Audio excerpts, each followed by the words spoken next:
Chapter 1: The Echo of Erasure. The heavy scent of expensive wax and stale champagne clung to the tapestries, a suffocating reminder of a celebration Nyla had only witnessed through the crack of a doorway. Her knees pressed into the cold marble of the great hall as she moved the damp cloth in rhythmic, practiced circles. Every sweep of her arm was an exercise in disappearance, a silent vow to remain part of the architecture. To the high-born wolves of the Silver Sky Pack, she was less than the dust she scrubbed away. She was a ghost in a maid's tunic, an omega whose very existence was a clerical error in the Book of Moon. Above her, the golden chandeliers flickered with a dying light, casting long, skeletal shadows that danced across the polished floor. Two she-wolves from the Alpha's inner circle sauntered past, their silk gowns whispering against the stone like mountain vipers. One deliberately caught the heel of her stiletto in Nyla's bucket, splashing gray, sudsy water across the girl's trembling hands. Nyla didn't cry out. She didn't even flinch. Instead, she lowered her chin until her forehead nearly touched the wet floor, her heart hammering a frantic rhythm against her ribs. Why did the air feel so thin whenever they looked at her? It was because she had learned long ago that visibility was a death sentence, and survival meant being a shadow. The mockery followed the women as they moved toward the terrace, their laughter sharp enough to draw blood. Nyla felt the sting of their insults, words like gutter trash and spiritless, but she tucked them into the hollow spaces of her chest where she kept all her pain. Her nervous system was a finely tuned instrument of submission, vibrating with the instinct to flee even as her body remained frozen in service. She wondered if the moon goddess ever looked down at the basement of the palace, or if the light only reached the thrones. As the clock struck midnight, a sudden chill rippled through the hall, one that had nothing to do with the draft from the open windows. The announcement had been pinned to the central bulletin earlier that evening. The Luna ceremony was officially 7 days away. The Alpha King, a man whose name was spoken only in reverent whispers or terrified gasps, was finally claiming his queen. Nyla stared at the dark stain on the rug she was cleaning, a strange, localized heat blooming in her palms. Something was shifting in the ley lines of the pack, a tension that made the very stones of the palace seem to groan under a new weight. She squeezed her eyes shut, trying to drown out the sudden, phantom sound of a wolf howling in the back of her mind, a wolf she was told she didn't possess. If she stayed small, she would be safe. If she stayed hidden, the coming storm would pass her by. But as she reached for her bucket, she noticed her own reflection in a shard of broken crystal on the floor, and for the first time in years, the girl staring back looked like a stranger waiting for a signal. Chapter 2: The Midnight Collision. The corridors of the North Wing were a labyrinth of obsidian and silence, reserved for the Alpha King's private quarters. Nyla knew she shouldn't be here this late, but the head housekeeper had demanded the hallway sconces be polished before dawn. She worked in the dark, her fingers tracing the intricate carvings of wolf heads that lined the walls. Her breath hitched as she turned a sharp corner, her mind drifting to the rumors of King Kale's ruthlessness. They said his shadow could kill a man and his gaze could freeze a heart mid-beat. A sudden, violent surge of electricity hit her before she even saw him. It wasn't a physical blow, but a psychic tidal wave that crashed into her sternum, stealing the oxygen from her lungs. She stumbled, her cleaning rags fluttering to the floor like wounded birds. In the dim moonlight, a towering figure emerged from the gloom. Alpha King Kyle stood like a monolith of dark power, his presence so immense it seemed to warp the space around him. Nyla's instinct screamed at her to vanish, but her legs had turned to lead. Their eyes met for a fraction of a heartbeat. His were the color of a winter storm, swirling with a predatory intelligence that pinned her to the spot. Before she could drop to her knees in the required bow, his hand shot out to steady her, his fingers brushing against the bare skin of her forearm. The contact was a lightning strike. A searing white-hot heat erupted at the point of touch, radiating upward through her veins and igniting a fire in her soul she never knew existed. Kyle recoiled as if burned, a low, guttural snarl vibrating in his chest, a sound that was half warning and half agony. Nyla collapsed into a frantic crouch, her forehead hitting the stone with a dull thud. "Forgive me, Alpha. I didn't see..." I am nothing, please, she rasped, her voice cracking with a terror that tasted like copper. The silence that followed was heavy, pressurized by the king's ragged breathing. He didn't move. He didn't strike her. Instead, she felt the weight of his stare burning into the back of her neck, a gaze that seemed to be peeling back the layers of her carefully constructed invisibility. Why was his wolf pacing so loudly that she could hear it? "Get out!" Kyle finally commanded, his voice a jagged edge of ice and steel. "Remove this thing from my sight before I lose my patience." Nyla didn't wait for a second order. She scrambled to her feet and fled into the darkness, her heart echoing the frantic rhythm of a trapped animal. Behind her, she could hear the sound of Kale's fist slamming into the stone wall, a crack of thunder that signaled the breaking of a long-standing peace. Fate had peered into her hiding spot, and now the darkness no longer felt like a sanctuary. Chapter 3. The Fragile Illusion. The grand ballroom was a sea of shimmering silk and predatory grace as the elite of the Silver Sky Pack gathered to toast the inevitable. From her position behind a towering floral arrangement, Nyla watched Serena, the high-born daughter of the Northern Duke, command the room. Serena was everything Nyla was not: radiant, golden, and loud. She moved with the confidence of a woman who knew the crown was already hovering over her head. Every time Serena laughed, a dull, aching throb pulsed behind Nyla's ribs, a sensation of profound wrongness that she couldn't rationalize. Nyla's job was simple: circulate with the tray of crystal flutes and never make eye contact. Because she was an Omega, she was supposed to be immune to the pheromones of the elite, yet the air in the room felt thick and syrupy, clogging her senses. She found herself tracking King Kale's movement across the raised dais. He sat on his throne like a god carved from granite, his expression unreadable as Serena leaned in to whisper in his ear. He didn't look happy. He looked like a man enduring a slow execution. A sudden crash echoed through the ballroom as a clumsy server dropped a platter, drawing a sharp, condescending look from the guests. Nyla took the opportunity to slip toward the service entrance, her chest tight with an emotion she refused to name. It wasn't jealousy. It was a visceral grief, as if she were watching someone else live her life. Her body recognized the scent of cedar and ozone drifting from the king, a scent that whispered of home and ancient promises. How could a cleaner feel a bond with a king? It was a madness born of exhaustion and the trauma of her upbringing. As she reached the safety of the kitchens, the head butler blocked her path, his face a mask of stern duty. "You've been reassigned, Nyla," he said, his voice devoid of empathy. "Since you're so good at staying out of the way, you'll be the primary cleaner for the Luna Ceremony Hall. You start at dawn." The news hit her like a physical weight. The ceremony hall was the most sacred space in the kingdom, the place where the bond would be sealed forever. Nyla nodded, her gaze dropping to her worn leather shoes.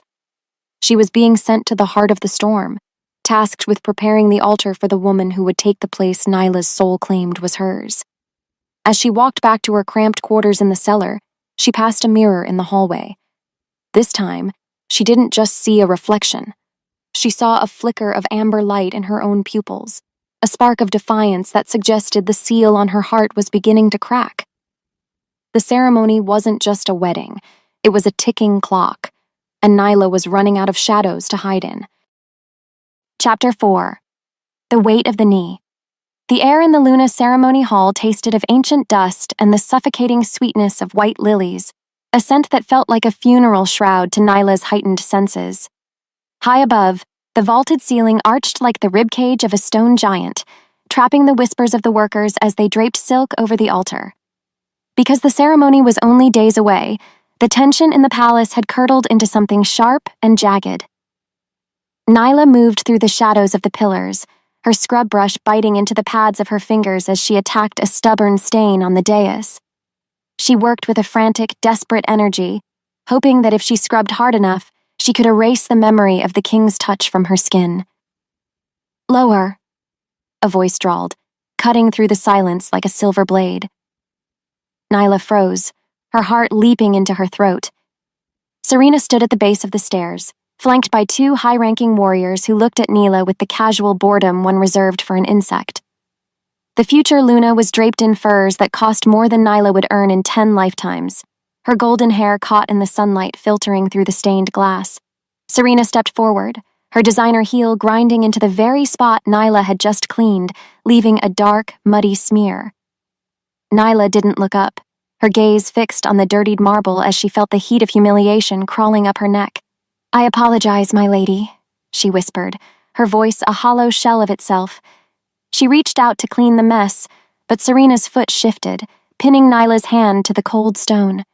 The pain was immediate and dull, but the shame was a blinding white light. Serena leaned down, her perfume, a cloying mix of jasmine and dominance, overwhelming the room. "An Omega who can't even keep a floor clean is a blemish on this kingdom," Serena hissed, her voice low enough that only Nyla could hear the venom. "Kneel properly, girl. Show the nobles how a dog greets its betters." Behind her, the doors to the hall swung open, and the heavy, rhythmic tread of the Alpha King echoed against the walls. Nyla felt Kale's presence before she saw him. It was a physical weight, a magnetic pull that made every cell in her body vibrate with a terrifying recognition. He stopped several paces away, his shadow falling over Nyla's huddled form. The silence that followed was a vacuum, sucking the air out of the room as everyone waited for the king to speak. Nyla kept her head bowed, her hand still trapped under Serena's heel, praying for the floor to open and swallow her whole. She waited for a reprimand, for a defense, for anything that proved he saw her as a living being. But Kale remained a statue of ice, his scent of cedar and storm clouds swirling around her like a taunt. He stayed silent, his golden eyes tracking the scene with a cold, detached intensity that broke something deep inside Nyla's chest. Because he said nothing, the humiliation was complete. She wasn't just invisible, she was discarded. Chapter 5. The Hunter and the Ghost. The moon hung like a jagged bone in the sky as Nyla slipped out of the servants' entrance, her breath hitching in the frigid night air. After the public shaming in the hall, her skin felt too tight for her body, a feverish restlessness driving her away from the crowded quarters of the palace. She needed the silence of the forest, the only place where the hierarchy of the pack didn't feel like a noose around her neck. She moved with a ghost's grace, her feet finding the familiar deer paths that led deep into the ancient pines. Why did her chest ache with a phantom limb syndrome, as if a part of her soul had been severed and left behind on that marble floor? Deep in the woods, she stopped by a frozen creek, the ice cracking under the weight of her grief. She leaned against a silver birch, her fingers digging into the bark until her knuckles turned white. She had spent her whole life trying to be small, trying to be nothing. Yet the king's silence had hurt more than Serena's heel. It was a betrayal of a bond she wasn't supposed to have, a rejection of a connection that defied every law of their kind. As she stood there, a low rhythmic thudding began to vibrate through the ground, the sound of a heavy beast at full gallop. A massive black wolf burst through the underbrush, its fur the color of a starless night, and its eyes two burning embers of molten gold. It was the Alpha's wolf, a creature of pure myth and primal terror. Nyla's instinct for self-preservation failed her. She didn't run. She didn't hide. She simply watched as the beast skidded to a halt, its chest heaving, steam rolling off its powerful shoulders in the moonlight. The wolf let out a low, mournful whine that sounded dangerously like a plea, its snout twitching as it caught her scent. "Go away," Nyla whispered, her voice trembling as she backed into the shadows of the trees. "I am nothing to you. Leave me in the dark." The wolf stepped closer, its massive paws crushing the snow, and for a second, Nyla saw a reflection of her own loneliness in those golden depths. It was an impossible moment. The king's soul seeking out the very girl he had allowed to be humiliated hours before. She realized then that Kale's silence wasn't indifference. It was a war. He was hunting her even as he tried to erase her, his wolf rebelling against the crown he was forced to wear. Suddenly, a sharp whistle pierced the air from the direction of the palace, signaling the Alpha's guard was searching for their king. The black wolf froze, its ears pinning back as it let out one final haunting howl that echoed through the valley. It turned and vanished into the trees as quickly as it had appeared, leaving Nyla alone in the freezing silence. Her heart was no longer her own. It had been claimed by a monster who couldn't love her, and as she walked back toward her prison, she knew that avoiding him was no longer a choice. It was a battle for her sanity. Chapter 6: The Blood on the Moon. The atmosphere in the servants' quarters had shifted from weary to terrified overnight as whispers of the purge began to circulate through the laundry rooms. It started with a missing Omega from the kitchens, then a young boy from the stables whose tunic was found shredded by the eastern gate. Someone was targeting the lowest members of the pack, a political shadow play designed to destabilize the king before his coronation. Nyla felt the walls closing in, the palace she once considered a neutral cage now feeling like a slaughterhouse. She kept her hood pulled low, moving through the servant tunnels with a frantic speed, her senses on high alert. She was delivering fresh linens to the guest wing when the shadows behind the tapestries shifted with a lethal intent. 3 men, their faces obscured by dark masks, stepped into the corridor, the silver of their daggers gleaming in the torchlight. They didn't speak. They moved with the synchronized precision of trained assassins. Nyla dropped the basket, her heart doing a frantic dance against her ribs as she backed away. "I have nothing," she stammered, her voice failing her. "I am just a cleaner." "You are a message," one of them growled, his voice a gravelly rasp.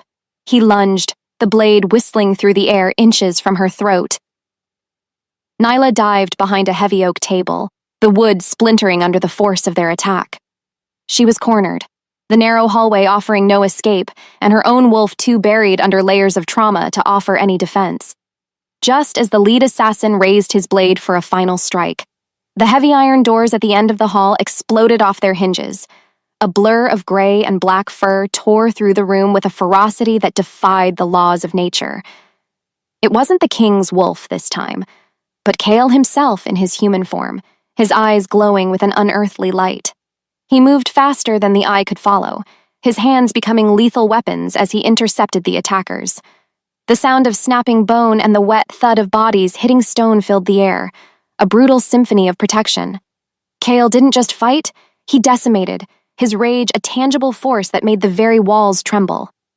When the last assassin lay crumpled on the floor, Chaol turned toward Nyla, his chest heaving and his knuckles slick with blood. He looked like a god of war standing in the ruins of a temple. He reached out a hand to her, but stopped just inches from her face, his fingers trembling with a restrained violence. "They touched you," he rasped, the words sounding like they were being torn from his throat. "They dared to lay hands on what is mine." Nyla stared at him, the terror of the attack replaced by a far deeper fear. The fear of being seen. If the king's enemies were targeting her, it meant the secret of their connection was no longer a secret. She was no longer just a ghost. She was a target, a political liability that could bring the entire kingdom to its knees. As the palace guards flooded the hallway, Chaol pulled her to her feet, his grip possessive and fierce. The ceremony was only 2 days away, and as the moon rose higher, Nyla realized that the girl who wanted to be invisible was gone, replaced by a woman who was the center of a brewing war.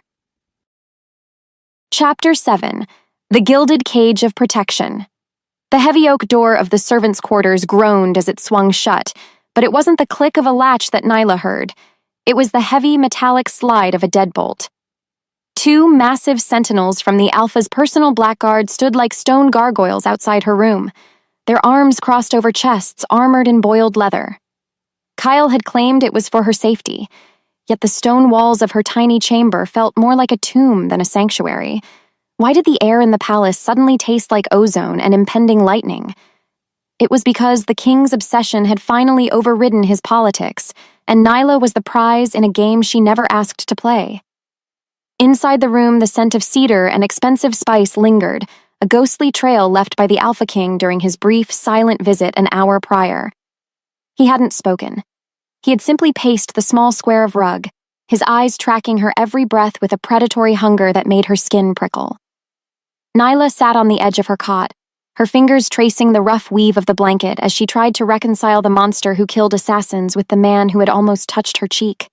The confusion was a physical weight in her stomach, a knot of longing and terror that threatened to unravel her. "Eat," a voice commanded from the shadows of the doorway. A young maid, her eyes wide with a mixture of envy and fear, set a silver tray on the wooden crate that served as Nyla's table. This wasn't the thin gruel usually reserved for the Omega staff. It was roasted venison and winter berries, the food of the highborn. Nyla stared at the feast, her throat tightening until she could barely swallow. Was this the price of being noticed? To be fed like a prize hound while the rest of her kind were hunted in the streets? As the night deepened, the silence of the wing was broken by the distant, rhythmic chanting of the elders in the cathedral. They were preparing the lunar oils, the ancient resins that would bind Chaol to Serena in less than 48 hours. Nyla pressed her hands over her ears, trying to drown out the sound of her own destiny being signed away. She felt a strange, phantom heat blooming in her marrow, a vibration that seemed to harmonize with the chanting. Something was waking up inside her, a dormant power that rattled against the cage of her ribs, demanding to be recognized. If she was just a cleaner, why did the moon seem to be calling her name? Chapter 8. The Breath of the Storm. The storm hit the palace with a violence that shook the very foundations of the mountain, wind howling through the battlements like a pack of vengeful spirits. In the chaos of the blizzard, the torches in the hallway flickered and died, plunging the north wing into a thick velvet darkness. Nyla stood by her window, watching the snow bury the world in white, her heart hammering a frantic rhythm. A sudden click signaled the door unlocking, but it wasn't the guards. It was a shadow, taller and broader than any man she knew. Kyle stepped into the room, his cloak dusted with snow and his presence filling the small space until there was no room left for oxygen. He didn't move toward her, but the tension between them was a physical bridge, a live wire hum that made the hair on Nyla's arms stand up. "You shouldn't be here," she whispered, her voice a fragile thread in the howling wind.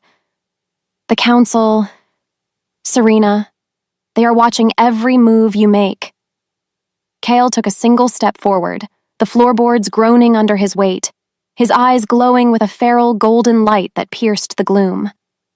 "Let them watch," he rasped, his voice a low rumble that vibrated in Nyla's very bones. "Let them see the king go mad." He reached out, his hand hovering inches from her throat, the heat radiating from his skin like a furnace. For a heartbeat, Nyla considered running, considered screaming for the guards, but her body betrayed her. She leaned into his touch, her eyes fluttering shut as his thumb traced the line of her jaw. The contact was an explosion of sensory data, the scent of rain, the rough texture of his calluses, and a sudden blinding vision of two wolves running through a forest of fire. The intimacy was more terrifying than the assassin's blades, a vulnerability that stripped away her armor of invisibility. Chaol's hand moved to the nape of her neck, his fingers tangling in her hair as he pulled her closer, his forehead resting against hers. They stood there in the dark, two broken pieces of a puzzle that didn't fit the world they were born into. "I can't stop it, Nyla," he murmured against her skin, a confession that tasted like salt and regret. "The bond, it's tearing my wolf apart."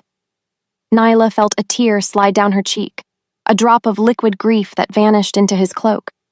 She wanted to tell him that she felt it too, the pull, the ache, the soul-deep recognition. But the words were trapped behind years of silence. If she spoke the truth, she would be destroyed. If she stayed silent, he would belong to another. As the thunder shook the palace once more, she realized that the storm outside was nothing compared to the war inside the king's heart. And for the first time, she wasn't afraid of him. She was afraid for him. Chapter 9. The Crimson Revelation. The morning of the penultimate day arrived with a chilling clarity, the snow-covered grounds of the palace reflecting a sun that offered no warmth. Nyla was escorted not to the kitchens, but to the royal library, a place she had only ever entered to wax the floors. The High Elder, a man whose skin looked like yellowed parchment, sat behind a desk piled high with genealogical scrolls. Kyle stood by the window, his back to the room, his hands clenched behind him in a grip that suggested he was holding back a hurricane. "Look at the script, child," the elder commanded, his voice as dry as the paper he held. He pointed to a lineage map that predated the Silver Sky Pack, a complex web of names written in a language that seemed to glow under Nyla's gaze. As her eyes moved over the ink, the symbols began to shift and dance, rearranging themselves into a story she somehow already knew. It wasn't just a map, it was a mirror. There, at the base of a forgotten branch, was a mark that matched the birthmark on the small of her back, a crescent moon entwined with a silver thorn. The realization hit Nyla with the force of a physical blow, making her knees buckle. She wasn't an Omega born to serve. She was a descendant of the lost lunar line, a bloodline so powerful it had been hunted into extinction centuries ago. Her wolf hadn't been missing. It had been magically suppressed, a seal placed on her soul by someone who wanted her to stay invisible to stay alive. "You carry the blood of the first queen," the elder whispered, his eyes wide with a terrifying reverence. "The only blood capable of truly stabilizing an Alpha King's dominance without destroying him." Chaol turned then, his expression a mask of raw, bleeding hope and jagged fury. He had known, or at least suspected, but seeing it written in the ancient ink made the danger absolute. Nyla wasn't just a girl he loved. She was a political weapon that every rival pack would kill to possess. If the council found out, they wouldn't just stop the wedding. They would execute her to prevent the shift in power. The secret was a crown of thorns, and it was already drawing blood. A sudden commotion erupted in the hallway, the sound of Serena's high-pitched command cutting through the library's silence. The future Luna had found them. Nyla looked at the scrolls, then at the king, and then at the door, the walls of her reality crumbling around her. She was no longer a shadow, but the sun around which the entire kingdom was beginning to orbit. As the doors burst open, Nyla felt the first true crack in her internal seal, a low, melodic growl echoing in the back of her mind. The Omega was dead, and the Queen was beginning to stir in the wreckage of her heart. Chapter 10. The King's Investigation. The scent of ancient parchment and floor wax normally grounded Nyla, but today, the Royal Library felt like a pressure cooker. Chaol stood by the floor-to-ceiling windows, his silhouette a dark, jagged tear against the blinding white of the snow-covered grounds. He didn't look at the High Elder, his gaze was fixed on the horizon, as if he could see the approaching storm of the Council's wrath. Behind him, the Elder's fingers trembled as they traced the faded ink of a scroll that hadn't been unrolled in 3 centuries. "It is undeniable, my king," the Elder whispered, his voice cracking like dry autumn leaves. "The lineage is pure. The lunar seal on her soul wasn't an accident, it was a survival mechanism." Nyla stood in the center of the room, her hands tucked into the sleeves of her oversized tunic to hide their shaking. She felt like an intruder in her own life, a girl who had spent 19 years scrubbing floors only to be told she was a living relic. Why did the truth feel like a death sentence instead of a promotion? It was because she knew that in the world of alphas, rare things were rarely loved. They were colonized. Chaol turned slowly, his winter storm eyes locking onto hers with an intensity that made her breath hitch in her throat. The conflict in his expression was a raw, bleeding wound. He wanted to pull her into his arms and claim her before the world, yet the crown on his head was a heavy golden shackle. "If the council learns of this," Chaol rasped, his voice vibrating with a protective fury, "they won't see a woman. They will see a battery, a way to anchor their own power through you." He walked toward her, his heavy boots silent on the plush rug, and stopped so close she could feel the heat radiating from his chest. He reached out, his hand hovering near her temple, his fingers twitching with the urge to touch. Because he was the king, he had to be a strategist, but because he was her mate, his wolf was screaming to burn the world down to keep her safe. Nyla looked up at him, her vision blurring with unshed tears, realizing that the man who had ignored her in the hall was now the only thing standing between her and a gilded cage. Chapter 11. The Shattered Seal. The midpoint of the week arrived with a celestial alignment that made the very air hum with static. Nyla was back in her small room, but the walls no longer felt like stone. They felt like skin. The heat in her marrow had escalated into a localized sun, a rhythmic pulsing that synchronized with the beating of the palace's heart. She clutched the edge of her cot, a sudden, sharp pain lancing through her skull as a memory that wasn't hers exploded in her mind. A woman with her eyes screaming as a silver collar was snapped around her neck. "Nyla," a voice barked, followed by the heavy thud of her door being kicked open. It wasn't Chaol, but Serena, her face a mask of aristocratic rage. The future Luna held a crumpled piece of parchment, the Elder's notes. Behind her, 2 guards stood with their heads bowed, clearly terrified of the woman they were sworn to serve. Serena lunged forward, grabbing Nyla by the hair and forcing her head back until her neck felt like it would snap. "You think you can steal a throne with a drop of old blood?" Serena hissed, her breath smelling of bitter almonds and spite. "You are a cleaner, a mistake, a dog who found a diamond in the trash." As Serena's hand tightened, something inside Nyla finally snapped. The seal on her soul, worn thin by years of suppression and ignited by the proximity of her mate, shattered with the sound of breaking glass. A wave of pure silver light erupted from Nyla's skin, throwing Serena across the room like a rag doll. Nyla fell to her knees, her breath coming in ragged gasps as her vision shifted. The world was no longer gray and dull. It was a vibrant tapestry of scents and auras. She could see the fear in the guards' hearts, the rot in Serena's soul, and the ancient sleeping power of the mountain beneath them. She wasn't just an Omega anymore. She was a predator who had been asleep for a long time. Serena scrambled to her feet, her eyes wide with a murderous realization. The secret was out. The invisible girl was gone, and in her place stood a threat that no amount of scrubbing could ever erase. Chapter 12. The Choice of Shadows. The palace was in an uproar, the scent of panic drifting through the ventilation shafts like smoke. After the incident in her room, Nyla had been moved to a high-security holding cell beneath the throne room, a place reserved for political traitors.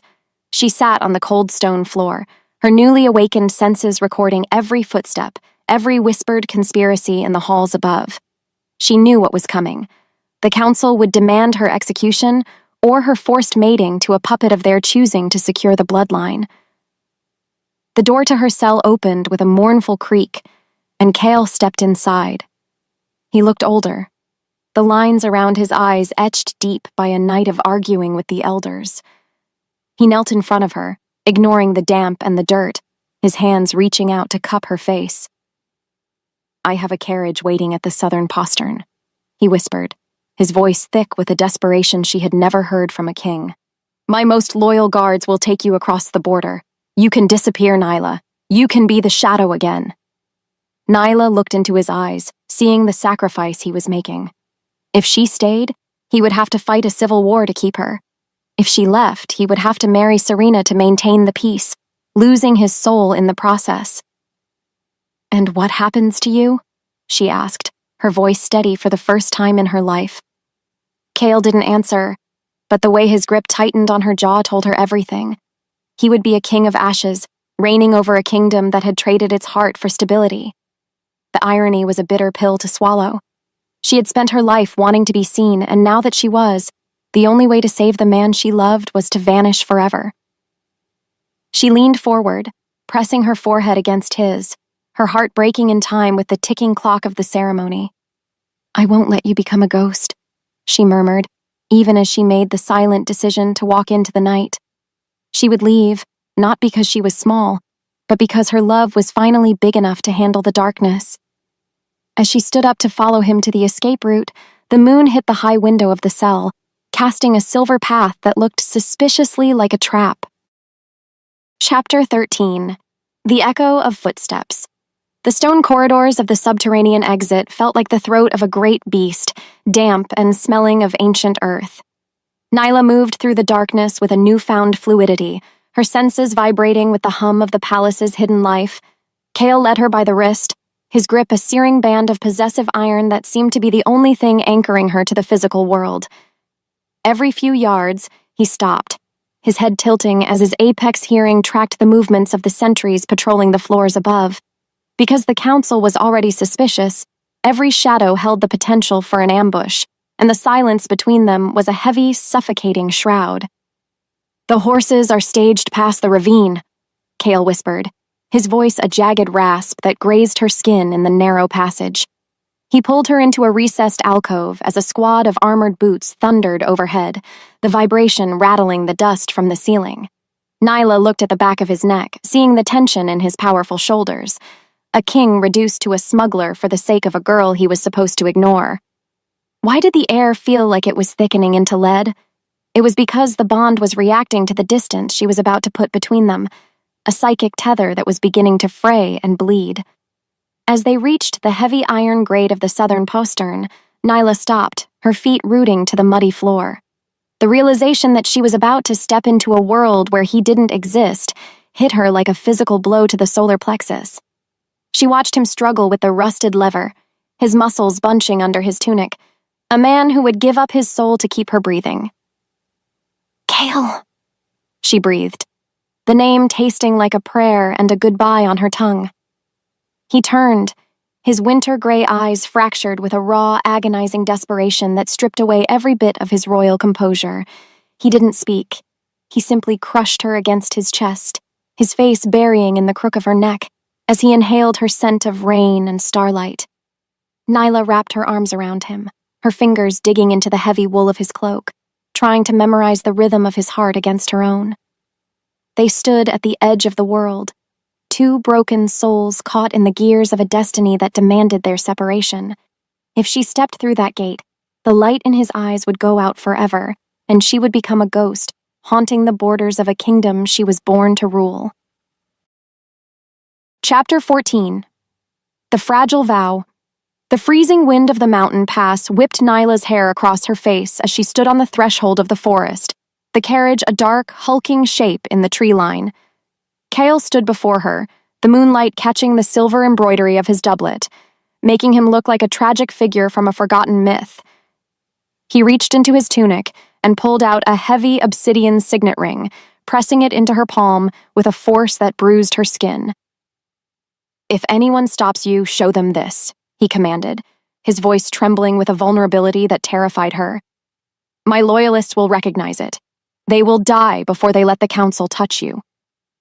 Nyla looked down at the ring, the crest of the silver sky pack glinting with a cold, mocking light. She felt the weight of his history, his power, and his heart resting in her hand, a burden she never asked for but could no longer refuse. "You're going back to her," she whispered, the thought of Serena standing at the altar beside him feeling like a serrated blade in her gut. Kyle flinched as if she had struck him, his expression twisting into a mask of pure, unadulterated loathing for the path he had to walk. Because he was the alpha, his life was a sacrifice to the pack, but because he was a man, he was drowning in the grief of her departure. "I am going back to a throne of thorns, Nyla," he admitted, his voice dropping to a low, melodic growl that vibrated in her marrow. "But every breath I take will be a lie until you return. I will marry the shadows and bed the silence if it keeps you safe from their greed." He leaned down, his lips brushing against her forehead in a chaste, devastating promise that felt like a brand. The intimacy was a suffocating blanket, a reminder of everything they were losing before they even had a chance to claim it. Suddenly, a distant horn blast echoed from the palace battlements, a sharp, urgent signal that the king's absence had been discovered. The moment of peace shattered like glass under a hammer. Kale shoved her toward the carriage, his eyes turning a feral, luminous gold as his wolf clawed at the surface of his skin. "Go!" he roared, the command vibrating through the trees and sending a murder of crows into the night sky. Nyla scrambled into the seat, her heart shattering in time with the cracking of the driver's whip, leaving the only man she had ever loved standing alone in the dark, a king without a crown, a mate without a soul. Chapter 15. The Traitor's Trap. The carriage jolted over the frozen ruts of the mountain road, the sound of the wheels a rhythmic funeral dirge in Nyla's ears.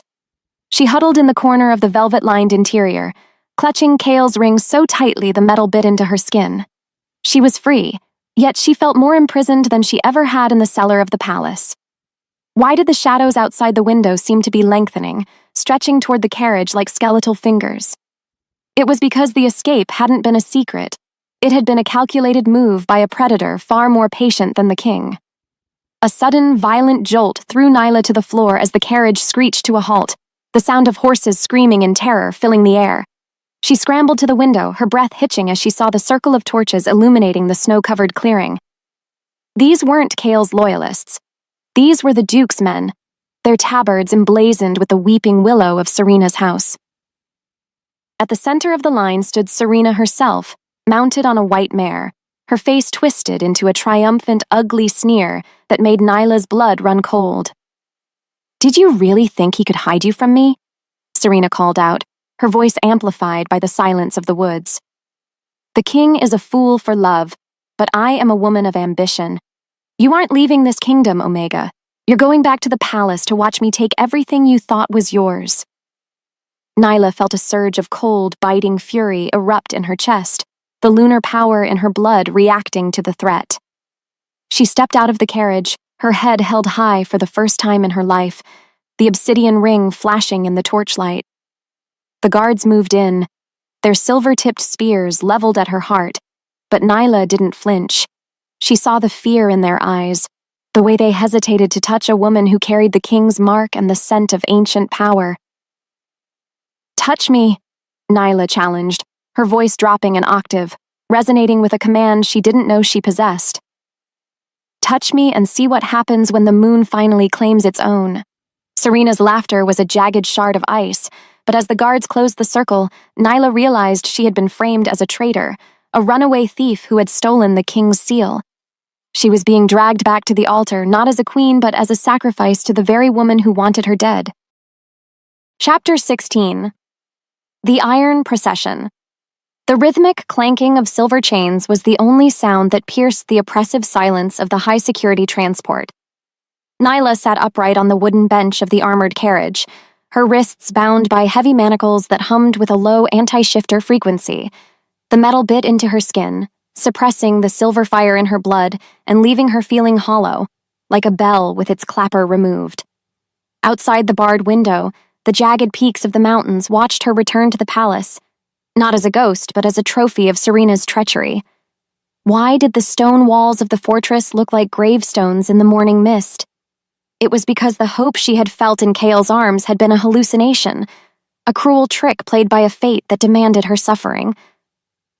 As the carriage rolled through the main gates, the crowd of gathered nobles parted like a dark sea. Nyla could feel their eyes, heavy with judgment and stained with a morbid curiosity, pressing against the glass. They didn't see a woman who had been hunted. They saw a thief who had seduced a king and tried to flee with his crown. Serena rode at the head of the procession, her chin tilted at an angle of supreme triumph, her white mare stepping daintily over the slush. The spectacle was a carefully choreographed execution of Nyla's dignity, a public stripping of the humanity she had only just begun to claim. The carriage doors were wrenched open by guards wearing the Duke's colors, their faces masks of cold indifference. Nyla stumbled as she was hauled onto the cobblestones, her legs weak from hours of confinement and the psychic drain of the silver bindings. She looked up at the balcony of the throne room, searching for the one face that could tether her to reality. Kale stood there, a silhouette of frozen grief, his hands gripping the stone railing so hard the rock began to spiderweb under his strength. He looked down at her, and for a heartbeat, the world stopped spinning, but the distance between them was an ocean of political necessity that neither of them could cross. "The prisoner will be held in the high tower until the commencement of the ceremony," a herald announced, his voice echoing through the courtyard like a gavel. Nyla was dragged toward the spiral staircase, her heels dragging against the stone, her heart a leaden weight in her chest. She didn't fight. She didn't scream. The trauma of her childhood, the years of being told she was replaceable, a mistake, a nothing, had returned to claim its throne. If the man who called her his mate could only watch as she was paraded in chains, then the belief she had fought so hard to kill was finally proving itself true. She was only meant to be a footstool for the powerful. Chapter 17. The Silence of the King. The high tower was a cage of glass and gold, offering a panoramic view of the kingdom Nyla was never meant to have. She stood by the window, the sun setting behind the pines and casting long, bloody streaks across the horizon. Below the palace was a hive of frantic activity as the final preparations for the Luna ceremony reached a fever pitch. The scent of roasting meats and expensive wine drifted up on the wind, a sickening reminder of the celebration that would cement her erasure. Kale had not come for her, The hours had bled into a day, and the silence from the royal wing was a physical blow, a confirmation that the king had chosen his crown over his soul. "He won't come, you know," a voice said from the doorway. Serena stood there, draped in a gown of liquid silver that seemed to shimmer with a predatory light. She held a vial of dark liquid in her hand, the ceremonial oil that would be used to anoint the new Luna. She walked toward Nila, her footsteps silent on the silk rug, her presence a suffocating cloud of jasmine and malice. "He is an alpha, Nyla. His first duty is to the pack, and the pack demands a queen who brings stability, not a relic of a deadline that brings war." Nyla turned, her eyes dull and shadowed, the fire that had erupted in her room now nothing but cold ash. "You framed me," she whispered, her voice sounding like it belonged to a stranger. "You took the ring." Serena laughed, a sharp, melodic sound that lacked any trace of warmth. She stepped closer, her eyes scanning Nyla's face with a clinical detachment. "Of course I did. And Kale believes you took it to sell to the Western Pack. He thinks your love was a ruse to escape your station. Why else would he be sitting in the council chamber right now, signing the marriage contracts?" The words were a poison that seeped into Nyla's veins, turning her blood to ice. The betrayal felt absolute, a total collapse of the fragile bridge they had built in the dark. If Kale believed she was a traitor, then the bond was a lie, a biological glitch that meant nothing in the face of suspicion. She felt her inner wolf curl into a ball of misery, retreating into the deepest recesses of her mind. Because she had allowed herself to hope, the fall was terminal. Serena reached out, patting Nyla's cheek with a mocking affection that made her skin crawl. "Tomorrow, you will stand in the wings and watch me take the oath. And then, you will be disposed of, a footnote in a history that won't even remember your name." Chapter 18. The Final Descent. The morning of the ceremony arrived with a sky the color of a bruised plum, the air heavy with the scent of an approaching blizzard.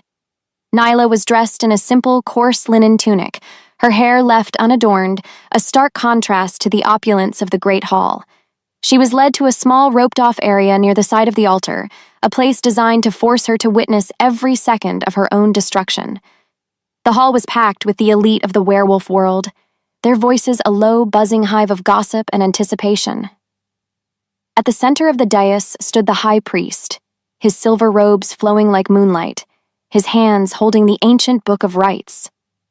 Kale emerged from the shadows behind the throne, dressed in black and gold, his face a mask of such profound suffering that even the nobles fell silent. He looked like a man walking toward his own execution, his eyes fixed on the floor, his aura a jagged, chaotic storm of suppressed rage. He didn't look at Nyla as he took his place at the altar. He didn't even acknowledge her presence when the priest began the opening invocation. The lack of eye contact was the final nail in the coffin of her heart. The king had accepted the lie. He had accepted the darkness. "Does any wolf stand against this union?" the priest asked, the traditional question hanging in the air like a challenge. The silence that followed was deafening, a vacuum that sucked the remaining hope from Nyla's lungs. She saw Serena standing at the back of the hall, ready to make her grand entrance, a vision of stolen power and lethal ambition. Nyla felt the weight of her childhood abandonment fully settle over her shoulders, a familiar, crushing coat of lead. She realized then that she was exactly where she had always been. On the outside, looking in at a warmth she was never allowed to touch. The music began, a haunting, rhythmic drumming that signaled the bride's approach. Nyla bowed her head, her shoulders shaking with a silent, broken sob she refused to let escape. She stepped back, moving toward the shadow of the pillar, her body automatically performing the gesture of surrender she had practiced since she was a child.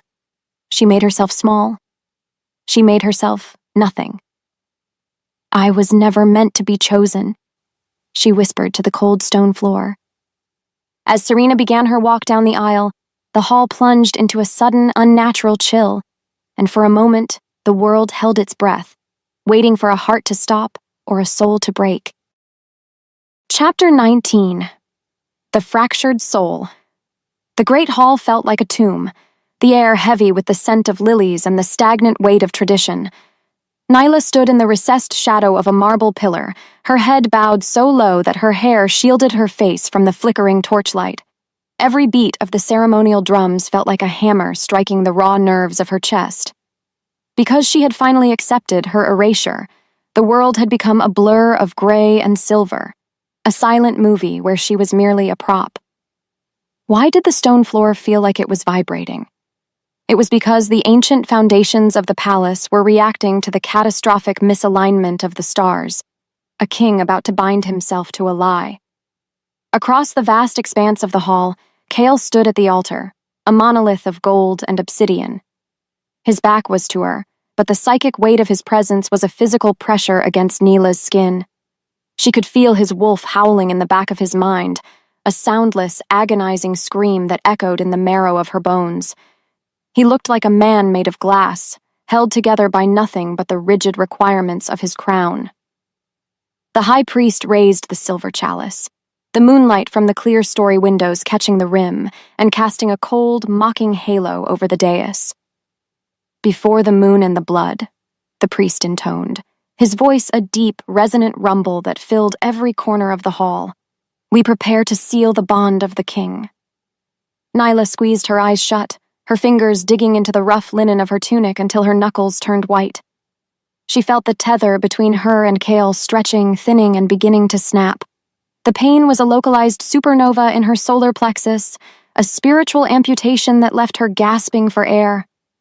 Because she was making herself small, the bond was dying, and as it withered, the light in the room seemed to dim, as if the sun itself were being eclipsed by her grief. Suddenly, a vision exploded behind Nyla's eyelids, a flash of Chaol's face, not as a king, but as the man who had held her in the dark. She saw his memory of her, distorted by Serena's whispers, a fractured image of a girl he thought had betrayed him. But beneath the suspicion, she felt his raw, bleeding love, a primal force that refused to be extinguished by politics. The realization hit her with the force of a tidal wave. His fear of being abandoned had created the very abandonment he dreaded. He wasn't choosing Serena. He was choosing a slow suicide because he thought Nyla had already left him in his heart. Chapter 20. The Awakening of the King. The ceremony reached the moment of anointing, the point of no return where the Alpha must call his Luna forward to share the blood oath. Serena stepped onto the first tier of the dais, her gown shimmering like a snake's scales, her hand reaching out for Chaol's with a possessive, predatory grace. The hall held its breath, the silence so absolute that the flickering of the torches sounded like the flapping of wings. Chaol hesitated, his hand hovering over the silver bowl, his entire body trembling with a restrained violence that made the nobles in the front row recoil. "Alpha," Serena whispered, her voice a sharp, urgent needle of command. "Take my hand. Claim your kingdom." Chaol's head snapped toward her, but his eyes weren't seeing the woman in silver. They were staring through her, focused on a point in the shadows that only his wolf could perceive. A sudden, visceral growl erupted from his chest, a sound so primal and ancient that it shook the chandeliers. The mate bond, pushed to the brink of destruction, had finally surged back with a vengeful power, flooding his system with the scent of rain, starlight, and the truth. He saw it then, the way Serena's aura curdled with malice, and the way the girl in the shadows was fading into nothingness. He realized that the ring hadn't been stolen. It had been a lure, a trap designed to make him kill the only part of himself that was still alive. His fear of losing Nyla had blinded him to the fact that he was the one throwing her away. "No," Chaol rasped, the words sounding like a tectonic plate shifting deep beneath the earth. He pulled his hand back from Serena as if she were a leper, his winter storm eyes igniting with a lethal, golden brilliance. The high priest faltered, the chalice trembling in his grip. "My king? The ritual must be completed. The stability of the pack—" Chaol didn't let him finish. He turned toward the hall, his presence expanding until he seemed to tower over the room, a god of storm and fury unleashed. "The pack is built on a lie," he roared, his voice cracking the stone of the altar. "There is no stability in a kingdom that asks its king to murder his own soul." He stepped off the dais, his gaze scanning the crowd with a terrifying precision, searching for the shadow he had tried to erase. Chapter 21. The Path Through the Crowd. Nyla felt the shift in the air before she understood what was happening. The heavy, suffocating pressure of the ceremony had snapped, replaced by an electric tension that made her skin hum. She looked up, her heart leaping into her throat as she saw Chaol descending the stairs, his golden eyes locked onto her hiding spot with an unbreakable focus. The nobles scrambled out of his way, a sea of silk and fur parting before his righteous anger. He moved like a hunter who had finally found his prize, his pace increasing until he was almost at a run. "Nyla!" he called out, the name sounding like a victory cry and a desperate apology all at once. She stepped out from behind the pillar, her legs shaking, her breath coming in shallow, frantic gasps. She looked small, broken, and weary, but to Chaol, she was the only point of light in a world of darkness. Serena's voice shrieked from the altar, a jagged sound of ruined ambition, but the king didn't even flinch. He reached the roped-off section where Nyla stood and tore the velvet barrier away with a single violent motion. He stopped inches from her, his chest heaving, the scent of cedar and ozone so thick it was a physical embrace. "I saw you bow," he whispered, his voice thick with a grief that broke her heart. "I saw you try to disappear. I let you believe that I didn't see you." He reached out, his hands cupping her face with a tenderness that made the entire hall gasp. The contact was a revelation, a flood of shared memories and whispered truths that burned away every lie Serena had told. The council members began to rise, their voices a rising tide of protest, but Chaol didn't look back. He leaned down, his forehead pressing against Nyla's, his wolf purring a low, melodic rhythm of belonging. "You are not a cleaner," he murmured against her skin, his words carrying to the furthest corners of the room. "You are not a mistake. You are the heartbeat of this mountain, and if they want a queen, they will have to accept the one the moon gave me." As he took her hand and began to lead her toward the altar, Nyla felt the last of her trauma begin to dissolve, replaced by a fierce rising power that suggested the ceremony was only just beginning. Chapter 22. The Altar of Truth. The walk toward the dais felt like walking through a dream made of liquid gold and jagged glass. Chaol's hand was a crushing, protective heat around Nyla's fingers, his stride so purposeful it seemed to pull the very air from the lungs of the noble witnesses. Silence fell over the great hall, a heavy, suffocating blanket that was punctured only by the rhythmic thud of the king's boots. Serena stood on the top step, her face a contorted mask of ivory rage, her fingers clawing at the silk of her skirts as if she could shred the reality unfolding before her. Because the betrayal was so public, the atmosphere was a powder keg, one spark away from a civil war that would paint the marble red. "Stop this madness, Chaol!"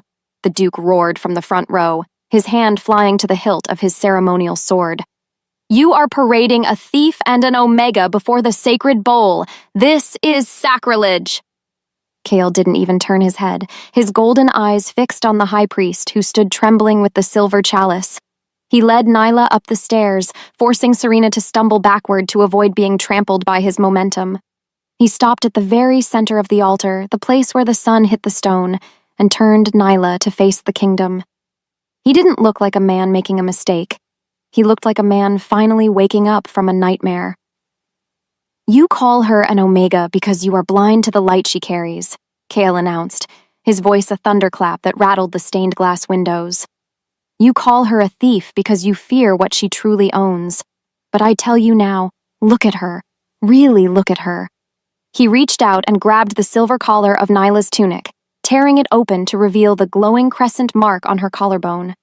Suddenly, the air in the hall began to hum with a low-frequency vibration that made the crystal chandeliers chime. Nyla felt a violent, white-hot pressure building behind her eyes, the last of the magical seals on her soul melting like wax in a furnace. A blinding flash of lunar silver erupted from her skin, a shockwave of pure energy that sent the high priest stumbling and knocked the ceremonial candles to the floor. Inside her mind, the silent girl finally screamed, and a massive, snow-white wolf with eyes of burning amber tore through the darkness of her psyche. The transformation wasn't a struggle, it was an explosion, a homecoming of a power that had been buried for 1,000 years. Chapter 23. The Sovereign's Choice. The Great Hall was no longer a place of politics. It was a sanctuary of primal power. Nyla stood beside Kyle, her human form draped in a shimmering aura of silver light that made her coarse linen tunic look like a gown of woven stars. Her wolf was no longer a secret, its presence vibrating through the room and forcing every alpha in the crowd to lower their gaze instinctively. The Omega was gone, replaced by a Luna whose bloodline predated the very stones of the palace. Because the truth was undeniable, the Duke's sword stayed in its sheath, his face pale with the realization that he had tried to execute a goddess. Kale turned to her, his expression a mixture of awe and a deep, soul-shattering relief. He didn't demand her submission. Instead, he did something that caused a collective gasp to ripple through the assembly. The Alpha King, the man who knelt to no one, dropped to one knee before the former cleaner. He took her hand, pressing his forehead against her knuckles in a gesture of absolute surrender. "My Luna does not bow," he whispered, his voice carrying through the silent hall with a raw, emotional weight. "She is the sun that guides my storm. She is the crown I choose." Neela felt the lifelong knot of abandonment in her chest finally unravel, replaced by a sense of belonging so profound it felt like breathing for the first time. She reached down, her fingers tangling in Kale's dark hair, and gently urged him to stand. She didn't want him at her feet. She wanted him at her side. As he rose, he turned to the crowd, his arm sliding around her waist in a possessive, unbreakable curve. "The ceremony is over," he declared, his voice echoing with a finality that brooked no argument. "The Queen has returned, and if any wolf dares to question her place, they will answer to the King's claw." Serena tried to speak, a desperate, shrill sound of ruined pride, but the guards, the very men who had served her family, stepped forward and blocked her path. They had seen the silver light. They had felt the true bond. They moved with a new loyalty, escorting the Duke and his daughter from the hall as if they were nothing more than common intruders. The rebellion hadn't been crushed with blood. It had been evaporated by the sun. Nyla looked out over the sea of bowed heads, her gaze no longer low, her heart no longer small. She was the anchor of the kingdom, and the man beside her was finally whole. Chapter 24. The Moonlit Echo. The months that followed were a blur of reconstruction and healing, a slow thawing of the winter that had gripped the silver sky pack for generations. Nyla walked through the great hall, her silk robes whispering against the marble she used to scrub on her hands and knees. She wasn't a ghost anymore. She was the light of the palace, a queen whose mercy was as legendary as her power.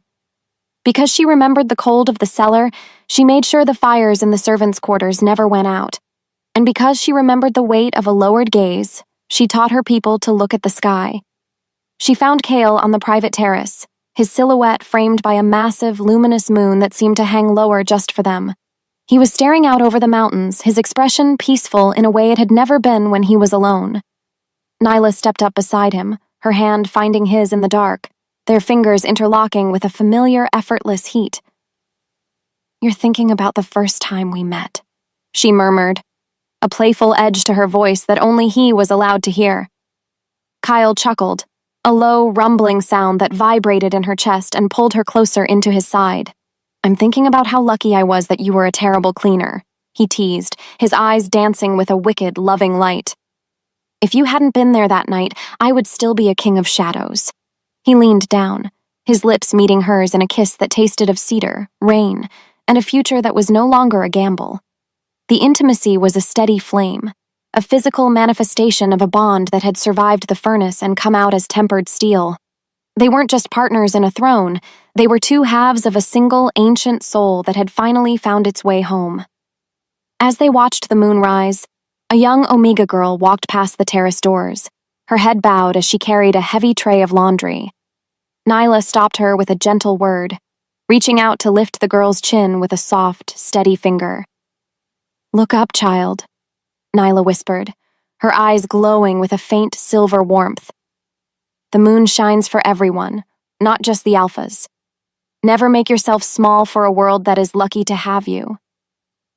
The girl's eyes widened, a spark of hope igniting in her pupils as she nodded and walked away with a straighter back. The cycle was broken. The shadow was gone. And as the wolves of the Silver Sky Pack began to howl in a harmonious silver chorus, the queen stood beside her king, her gaze fixed on a horizon that was finally beautifully bright.